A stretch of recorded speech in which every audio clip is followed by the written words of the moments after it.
Yeah. Wonderful. And related to that, but slightly different, and that's what you talk about in your latest book, this Lost and Found. Now, this is a very interesting challenge that came into your life not that long ago. The challenge was mercifully provided by one of your, or perhaps your most important spiritual teacher, whose name is Bhagavan Bernie Madoff, and he mercifully took away from you 30 years of savings, all their life's savings, to help you experience the essence of who you are. Yes. However, you did not immediately experience the essence of who you are. I'd say that was an understatement. And you describe it in the book, how it starts, and that's wonderful. I believe it's chapter 1 or 2, beginning, the incredible amount of the reaction and the fear that comes when you lose all your life's savings. And you describe what it did to your state of consciousness, wonderfully explained and illustrated. I don't know if you want to talk briefly about it. And, sure. And then something happened. Yes. For those few of you who might not know who Bernie Madoff is, he ran a Ponzi scheme and actually all over the world and ended up stealing $65 billion of people's money. And as my husband is very fond of saying when he tells the stories, and not all of it is mine. So we did have our life savings in there, and we got a phone call, or I got a phone call one day. My husband was away. We believed it was very safe. A friend of ours was friends with Bernie Madoff, whose father was friends with Bernie Madoff, and anybody could put, in our particular fund, anybody could put anywhere from $600 or $1,000 to whatever amount you had in this fund. And we just kept on putting all of our money in there because our friend had been in it for 30 years. And also, as my husband says, that, you start believing in gravity when every time you throw a ball up in the air, it comes down every time for 30 years. So we absolutely believed it was safe. And then it wasn't. And then we got the phone call saying it was gone. And I was shocked and in terror, I think. First I was shocked and then hysterical. And then in terror, and then I called a couple of very dear friends and teachers who I would say, we've lost all our money, and this was very soon after the phone call, and two of them said to me, you've lost your money, but nothing of any value is gone. And I said in that moment to both of them, now is not the time to be spiritual.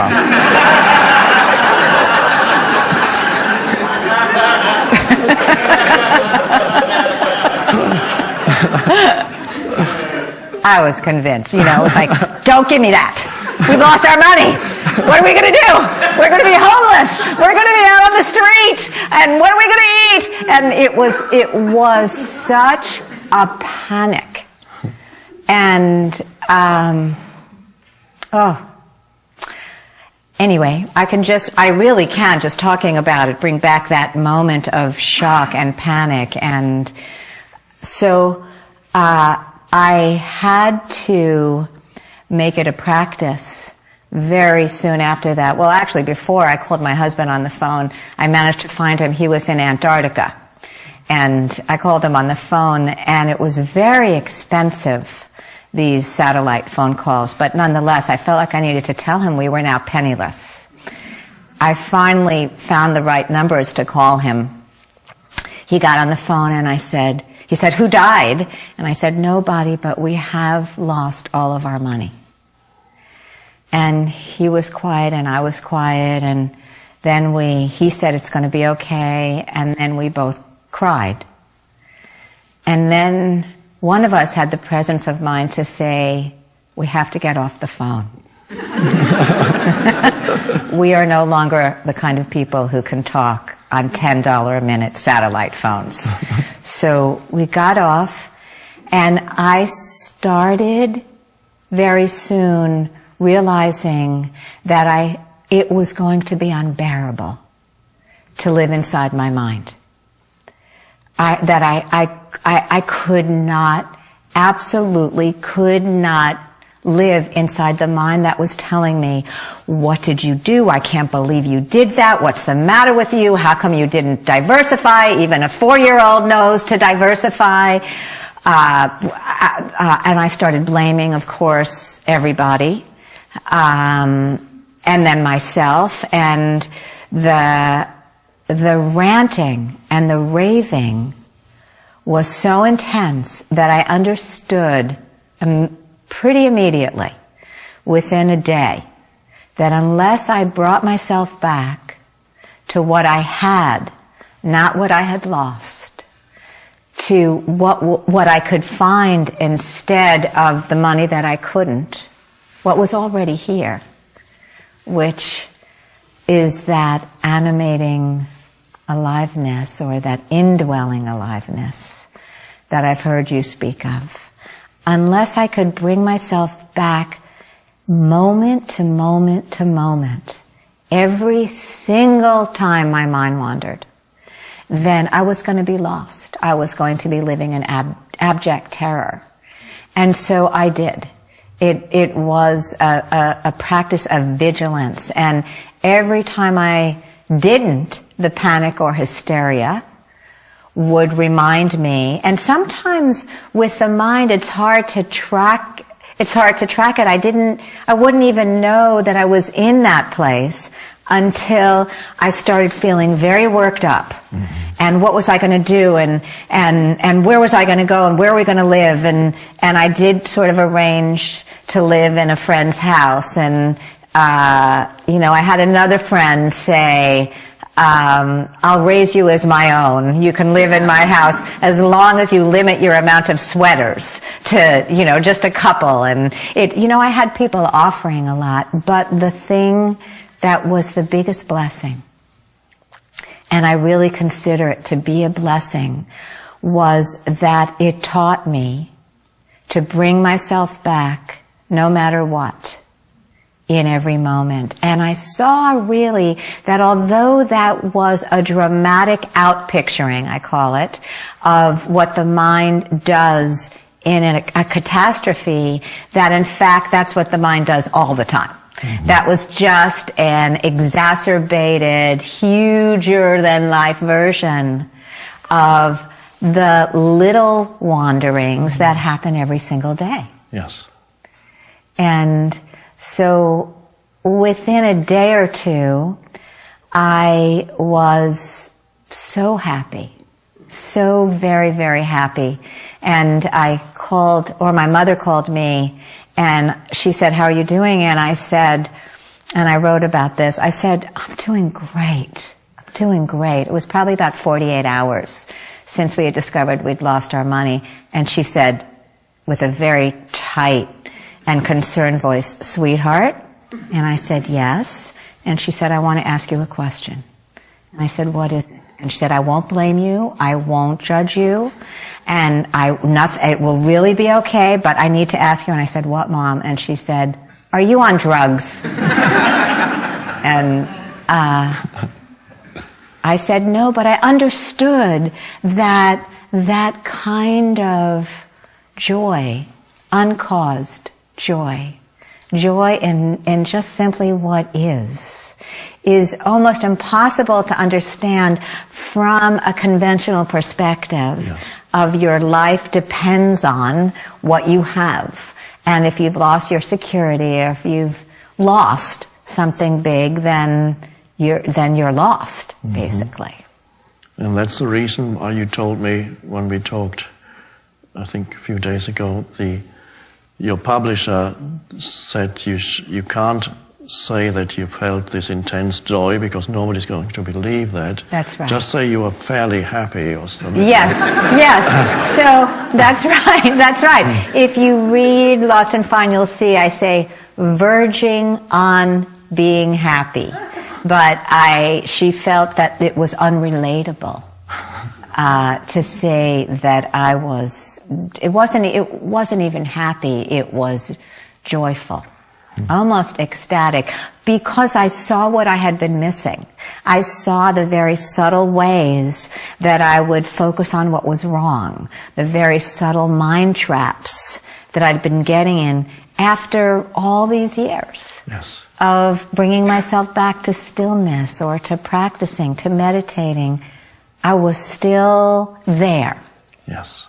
So that was the disidentification from form. Yes. And this didn't happen fully until the experience of form became extraordinarily unsatisfying because the forms were dissolving. The forms you had identified with were dissolving, which leaves behind an empty space, which is very frightening to the ego consciousness.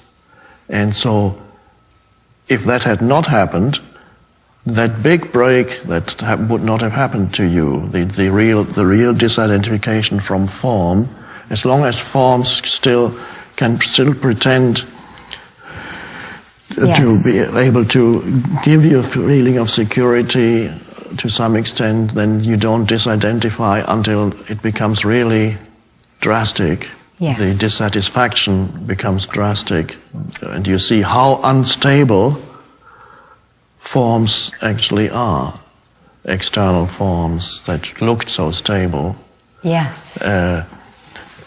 So that's to other people I've encountered, it happens when they are diagnosed with a serious illness that could lead to imminent death, or have been told they only have a certain amount of time to live. And again, dreadful fear and panic sometimes at first, and then to some people it leads to a complete disidentification from form and an arising and the awakening of the formless consciousness coming in and almost outshining the entire physical and psychological form identity. And so I've met people who were close to death, who were luminous. You could almost physically see the light shining yes. through them. Yes. And that can happen with any kind of so-called disastrous event. There is the hiding behind the disaster is the possibility of grace. There's grace hiding in death and loss. Yes. That's yes. the blessing of it. Not every human being is able to actually embrace it, because in some people it leads to a hardening of the ego. This could have happened to you. You could be a bitter and angry person for the rest of your life. Mm-hmm. It's not impossible, but of course also you had the advantage of many years of spiritual work. Also, you Buddhist meditations and so on. How many years of spiritual practice? For over 30. 30 years. Yes. And so, nevertheless, in the first moment you said, this is not the time to be spiritual. Yes, that's right. And I saw in that moment that I had made a subtle separation that spirituality is fine, and then there's money. Yes. And also that awakening, so to speak, becoming fully alive to the aliveness was not possible for me in this lifetime. That's what I believed. Yes. I believed I could work at it, that I would always be sort of like a little busy beaver. I would be working at it. and efforting at it. And I would be meditating, and even though I didn't really like meditating very much, I still wanted to be a good spiritual student. And so I'd keep on trying and trying, but that it wasn't, even though intellectually I heard, yes, of course, it's your true nature, I still believed, well, maybe it's not my true nature. Maybe it's everybody else's true nature, but it's not true nature because it's not really mine. And I think it took this to experience that aliveness, that indwelling aliveness is, if I'm not aware of it, it's just a bat of an eyelash away. And that it is possible for every human being. I always feel like if it's possible for me, it's possible for anybody. Because I feel like I've just about been as crazy as any of the people I've met who have come to my retreats and workshops for 30 years I've done it all. And so I feel like, okay then. All right then. What Eckhart has been saying is true. It's not just a line. It doesn't just sound pretty. It's true. Because here it is, in this moment, with no money, not a penny. Here it is. Yes, I experience that on the park bench often. The intense happiness of simply the joy of being in that moment, where the mind, if it had come in, and occasionally it did, just briefly, it said, "What are you doing? And shouldn't you be looking for some work or do something?" But the thought didn't have any force behind it anymore, right. So I don't know, it didn't come. I could have remained that, in which case I would have become quite dysfunctional and still be happy. Yes. But after a while, then doing happened again. I was able to do and initiate things and respond to whatever the present moment brought, and then I became a normal person again, at least on the surface, on the outside. Right. Yes. Yes. Yeah. But